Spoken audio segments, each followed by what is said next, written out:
शेतकरी मित्रांनो, क्रिश अपडेट या यूट्यूब चॅनलवर तुमचं स्वागत. तर शेतकरी मित्रांनो, दुष्काळाचा धसका ह्या वर्षी लागलेला आहे आणि खरीप हंगाम पहिल्या आठवड्यात पाऊस कमी पडलेला आहे हे तुम्हाला माहीत असेलच. तर पहिला जवळजवळ 2 आठवडे झाले खरीप हंगामाचे.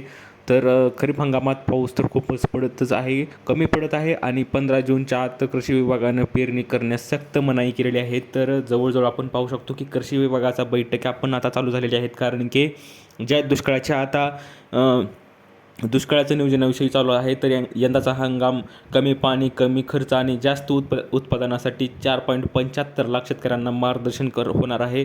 तर शेतकरी मित्रांनो, आपण खरीप हंगामाविषयी आणि दुष्काळ पाऊस किती पडू शकतो याविषयी सर्व माहिती आपण या व्हिडिओमध्ये पाहणार आहोत. तर शेतकरी मित्रांनो, तुम्ही जर पहिल्यांदा चॅनलवर आलाच चॅनल सबस्क्राईब करायला विसरू नका.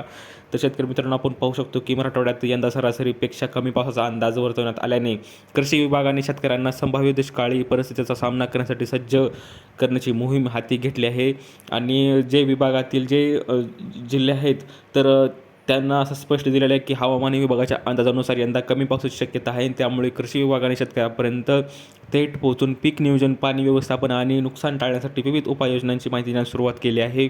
बैठकांमध्ये अल निनोचा प्रभाव, संभाव्य परिणाम, खरीप हंगामातील पीक नियोजन, आंतरपीक पद्धती, फळबागांचे संरक्षण, पाण्याचे शास्त्रीय व्यवस्थापन, कपाशीवरील बोंडअळी नियंत्रण, हुमणी अळी प्रतिबंध, आधुनिक याविषयी सर्व माहिती कृषी विभाग देत आहे. तर शेतकरी मित्रांनो, पाऊस दारात पण मराठवाडा अजूनही टँकरवरच आहे.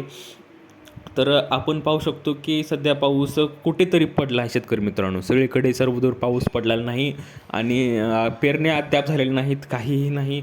आज जवळजवळ 2 आठवडे झालेले आहेत पहिले जूनचे, म्हणजेच खरीप हंगामाचे, परंतु तरीसुद्धा पेरण्या झालेल्या नाही. त्याचा अर्थ गेल्या वर्षीपेक्षा ह्या वर्षी खूपच कमी पाऊस पडत आहे.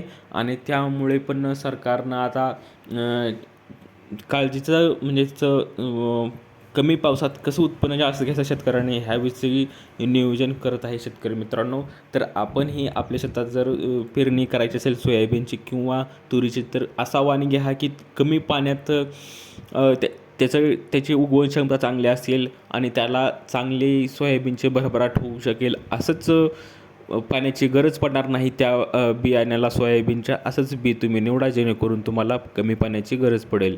तर शेतकरी मित्रांनो, अशी ही अपडेट आहे. तर ह्या वर्षीचा अल निनोचा प्रभाव असल्यामुळे खूपच पाऊस कमी आहे, तुम्हाला माहीत असेलच. तर काही शेतकऱ्यांना पेरणी केलेली आहे जिथं पाऊस पडला आहे, पण पाहूया आता पुढे काय होतं ते. तर अशी ही अपडेट होती. शेतकरी मित्रांनो, दिलेली माहिती समजली, व्हिडिओला लाईक करा, जास्तीत जास्त शेअर करा, चॅनलला सबस्क्राईब करायला विसरू नका. तर भेटूया पुढच्या व्हिडिओमध्ये. तोपर्यंत धन्यवाद.